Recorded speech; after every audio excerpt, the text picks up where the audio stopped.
Whenever we were thinking about the spaces, we were thinking about the technology that would be used in them and also the services that would be associated with them. But we were also thinking about how the different spaces interacted with other spaces, how the different spaces interacted with other technology, and so on.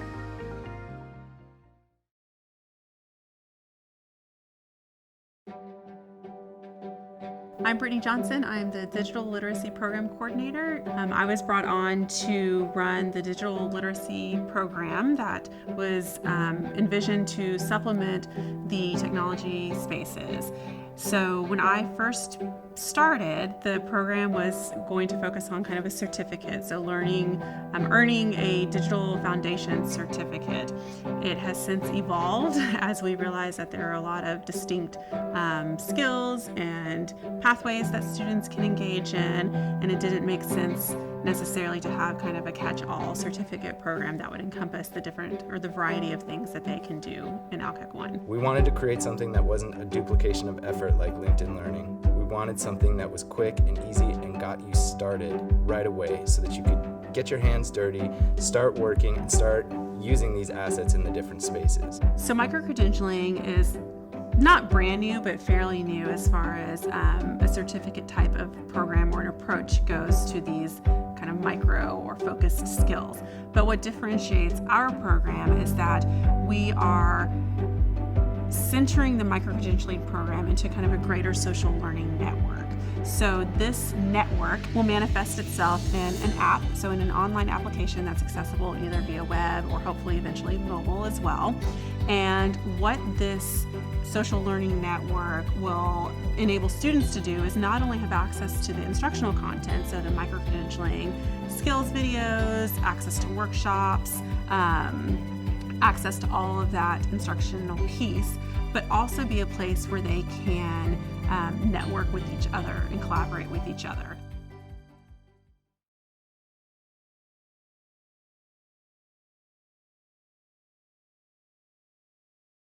Hi there, you have finally arrived. Welcome. This is a space where you will learn about, create, and share digital content. Right now, this space is empty, but soon, with your help, we're going to fill it with free use digital content. Have you ever thought about building an app? Or do you want to learn how to map this using GIS data points? Do you want to design, build, and animate 2D and 3D objects?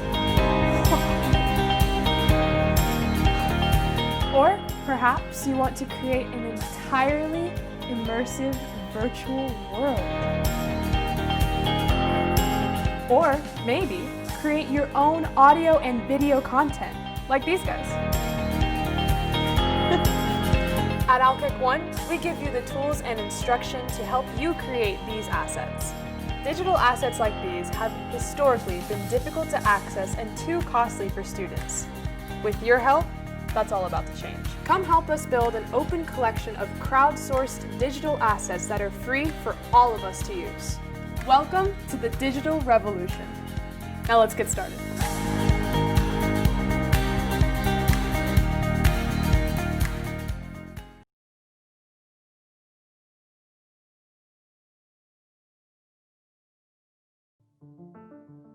It quickly became apparent that if we were going to undertake a project of this scale, that we needed subject matter expertise. I'm Noah Brock. I'm the Makerspace Coordinator. My name is Koi Win. I'm the supervisor of the Immersion Studio. My name is Nathaniel Dede-Banfu, and I'm the GIS Services Specialist. My name is Kira Wright, and I am the U-Star Studio Supervisor. I'm Harley Miller. I'm the Digital Design Specialist here at Alkek One.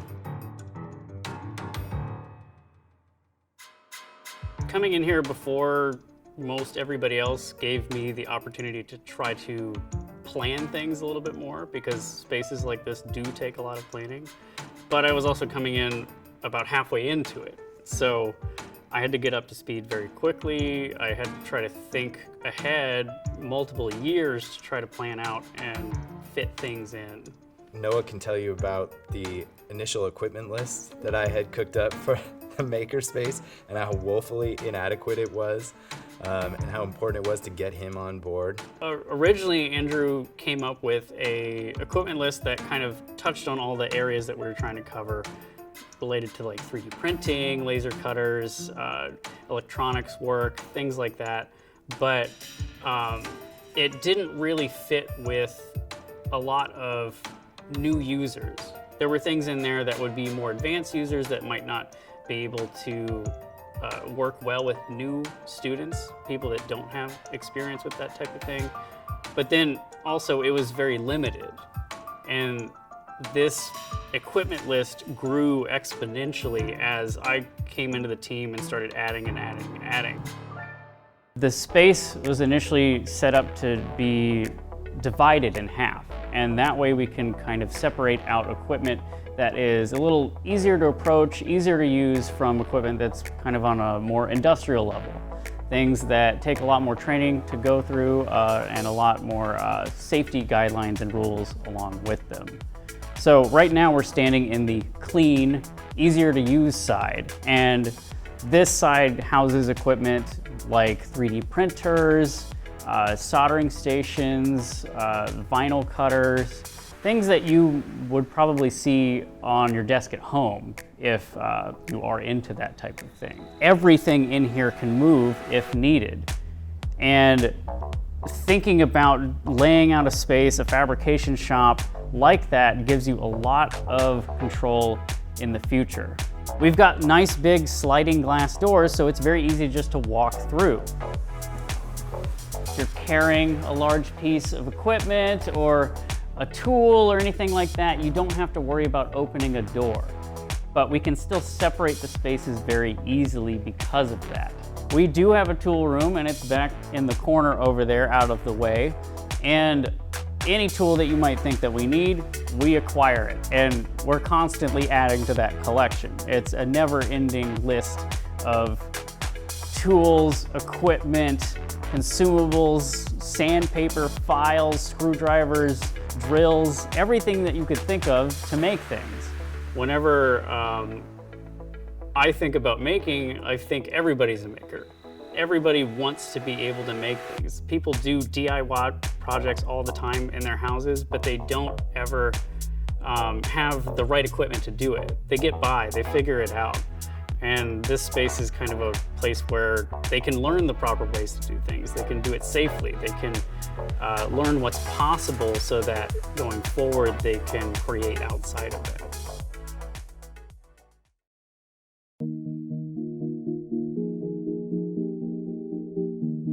I think the biggest thing that works well is this idea of transparency that we and the architects really brought to the space. So each one of these centers or spaces is glassed in. So if you're walking towards it, you can see inside, and it's maybe a little less scary than some big scary room that you wouldn't feel invited into. And you can see what's happening, you can see what's going on, and maybe feel a little less intimidated by the technology, which looks like it could take over the world, and instead there's people in there doing things, and that might be a little more inviting.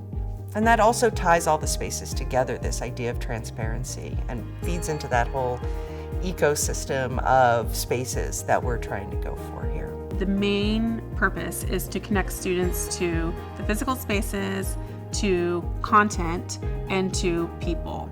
So the physical spaces, we give them the entry-level skills they need to just come in, feel comfortable, get started. They're connected to content through the micro-credentialing aspect, so skills videos and workshops and each other's creations. And they're connected to people, experts that lead the workshops, as well as each other as they work together and explore what each other has created via the open repository. I'm giving kind of the big picture overview, creating the curriculum, but then working with the individual supervisors of the spaces who are the content experts.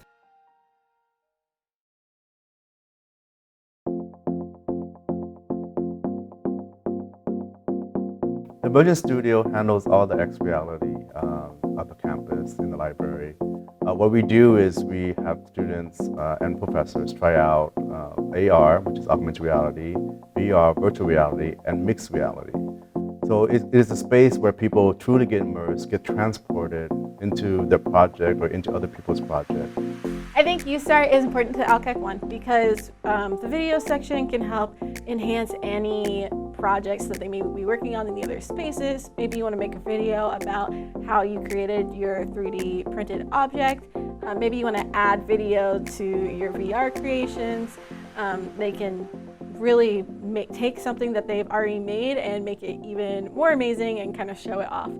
The audio studio is really fun because I think it helps students who maybe they're not music majors, but they really are into music and want to create their own music.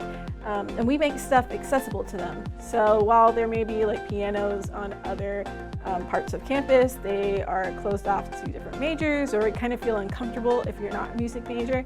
But if you're like an engineering student and just really want to make some beats one day, you can do that in the audio studio. With regards to geospace, we do things like GIS, and then when I talk about GIS, it stands for Geographic Information Systems.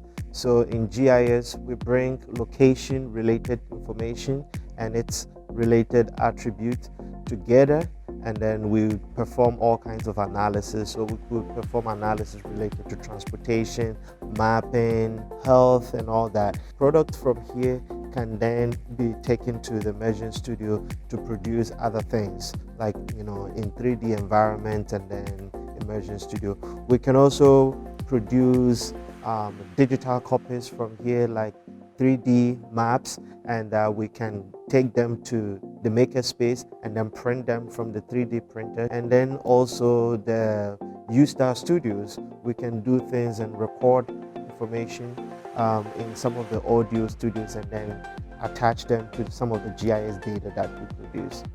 The design space consists of 35 Surface Studio 2s. They're touch sensitive and also have styluses that you can actually draw right onto the screen. Every single place can kind of utilize that space, and then you can go out and branch out to the other areas. Like say you have a 3D model that you're working on to go 3D print. You work on it in the design space, you like kind of rough it out, do all that stuff. And once you're ready for print, then you go to the makerspace. Or if you're trying to do like any of those 3D models, for VR or like an AR application, you would then take it and then go into the Immersion Studio and use the equipment there.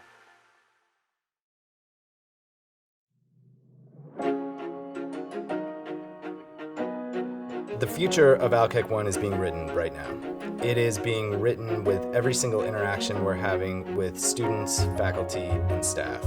And that is what's going to guide, changes in the makerspace. We have, for example, 2 different laser cutters there. We did that on purpose. They're 2 different brands because our makerspace coordinator indicated that we really wanted to give students opportunities to see what they would see in industry, and these were the most popular laser cutters out there. Well, it may turn out that we need to get another one as a result of the fact that we have lines out the door every day for these.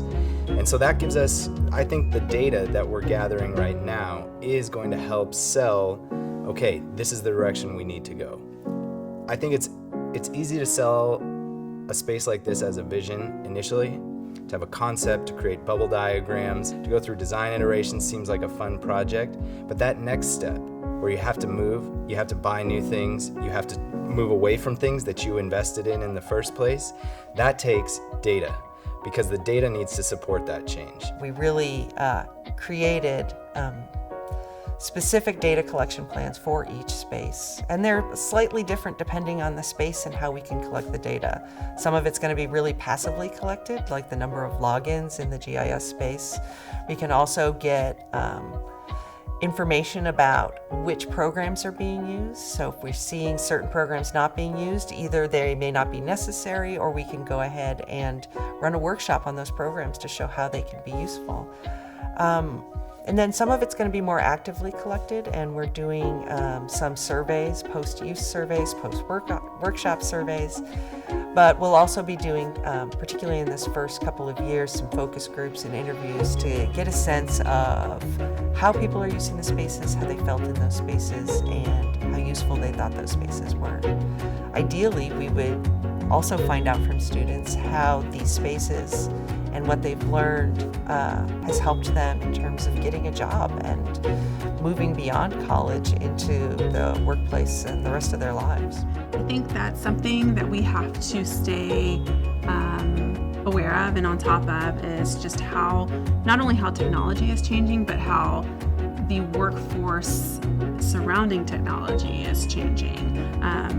I think technology equipment evolves rapidly, and so it's important for us to stay in tune to that and to, as much as is possible, update our equipment and have kind of the latest and greatest available.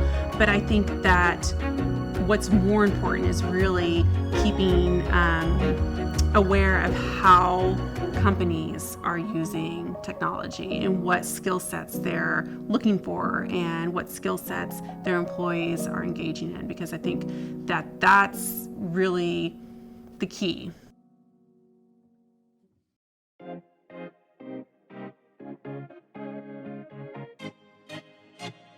In a project like this, you have opposites that are constantly at play.